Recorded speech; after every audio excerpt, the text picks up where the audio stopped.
Welcome back. In our last lecture, we explored the legal personality of companies. Today, we'll dive deeper into the various types of companies. Why is this important? Because not all companies are the same. They differ in structure, liability, size, and purpose. Understanding these types will help you choose the right form of business when starting your own, understand the legal obligations of each type, analyze the risks and benefits involved. Let's begin with a broad overview. Companies can be grouped based on how they're formed, their structure, and their function. There are four major types. Registered companies, most common. Statutory companies created by legislation, chartered companies formed under royal charter, mainly in the UK, corporations sole, single individuals holding legal office like a president or king. These can be further classified as corporations aggregate groups of people. Corporations sole, one legal office holder. Let's begin with the most common, registered companies. These are formed under the Companies Act and must be registered with the Registrar of Companies.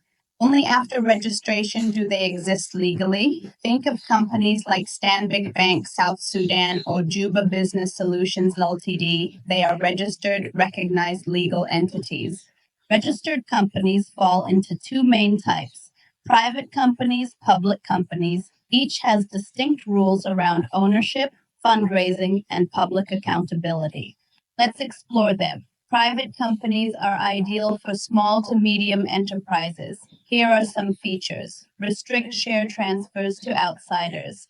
Limit of 50 members, excluding employees. Cannot sell shares or debentures to the general public. Require at least 2 members, such as friends or family. No need for a statutory meeting. For example, a local printing shop run by 3 family members and registered as Bright Print Ltd. Public companies are bigger and more regulated. Features include minimum of 7 members, but no upper limit. Must get a certificate of incorporation and a certificate of trading. Must publish a prospectus to invite the public to buy shares. Share transfer is not restricted. Must hold a statutory meeting within a few months of starting. Example, companies like MTN Uganda or National Insurance Corporation are public companies. Let's compare these two side by side. 1. Members. A private company must have a minimum of 2 members and can have up to 50 members, excluding employees. A public company requires at least 7 members with no maximum limit. Example, if you and a business partner start a restaurant and register it as a private limited company, that's fine. But if you're planning to list on the stock exchange and attract hundreds or thousands of investors, you'll need to register as a public company. 2. Share transfer. In private companies, the transfer of shares is restricted. That means existing shareholders usually need to approve new shareholders. In contrast, in a public company, shares are freely transferable, often bought and sold on a stock exchange. Think about MTN Uganda. As a public company, anyone with the money can buy shares on the stock market. But with a private company, say Alpha Consulting Ltd., you can't just buy your way in. 3. Directors. Private companies need at least 1 director. This could even be one of the shareholders.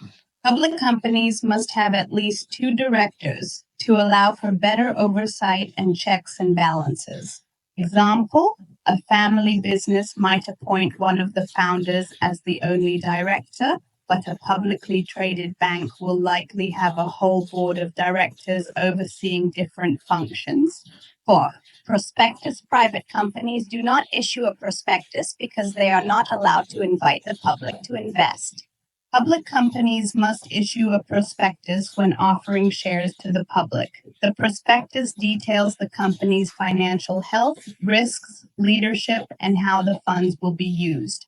When MTN Uganda launched its IPO, initial public offering, it issued a detailed prospectus explaining how the funds would be used and the risks involved. 5. Statutory meeting. A statutory meeting is a mandatory meeting that public companies must hold shortly after incorporation, usually within 3 to 6 months. The aim is to update members on key company information, capital raised, share allotment, and contracts entered into. Private companies are not required to hold this meeting. Why does this matter? Because it reflects the greater accountability expected from public companies, especially when handling funds from the general public. This shows the greater flexibility of private companies and the greater accountability of public ones. Statutory companies are created by a special act of parliament, not the Companies Act. They are formed for public interest or national service. Examples: in Uganda, URA, Uganda Revenue Authority; UNRA, Uganda National Roads Authority; in South Sudan, Nile Petroleum Corporation. These companies often perform governmental or national development roles. Chartered companies are rare today but historically significant. Chartered companies are formed under a royal charter, mostly in the UK, granted corporate status by the Crown. Example: Oxford University and Cambridge University are chartered bodies. They operate with privileges not available to ordinary companies. A corporation sole consists of a single person holding a legal office, created under common law, parliament, or the constitution. Example: the president of Uganda, the Kabaka of Uganda, the archbishop. Though one person holds the office, the legal entity continues beyond that person's life or tenure. Companies can also be classified by the extent of liability for their debts. Types include company limited by shares, company limited by guarantee, unlimited company. Let's go over each. Company limited by shares. This is the most common form. Here, members' liability is limited to the unpaid value of their shares. Example: if you own 40 shares worth 1 million SSP each but only paid 600K, you owe 400K when the company winds up. This encourages investment by limiting financial risk. Company limited by guarantee. In this case, liability is limited to a promised amount, not shares. Used mostly by nonprofit organizations, clubs, or charities. Example: a foundation might promise to contribute 500,000 SSP if it shuts down. You're only liable when the company winds up. Unlimited company. Here, there's no limit on liability. Members must cover all debts, even with personal property. High risk, rarely used today except in special partnerships or investment firms. Avoid unless you're absolutely sure. A holding company owns enough shares to control another company, called a subsidiary. How does it control? By owning more than 50% of shares, by influencing board decisions and policies. Example: think of a parent-child relationship in corporate structures. Features of holding subsidiary relationship: both are separate legal entities, can be in different industries or countries. Each is taxed independently. A subsidiary can also have its own subsidiaries. Example: MTN Uganda, controlled by MTN South Africa. Stanbic Bank Uganda, subsidiary of Standard Bank South Africa.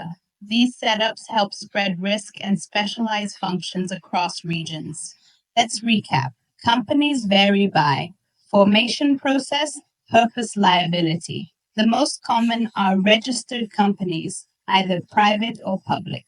Key distinctions: membership size, how shares are transferred, startup costs, and legal requirements. Understanding these differences will help you make informed decisions as entrepreneurs, consultants, or investors. Class discussion questions: why would someone choose to form a private company rather than a public one? What advantages do holding companies have over standalone firms? Can you identify a statutory or public company operating in your local area?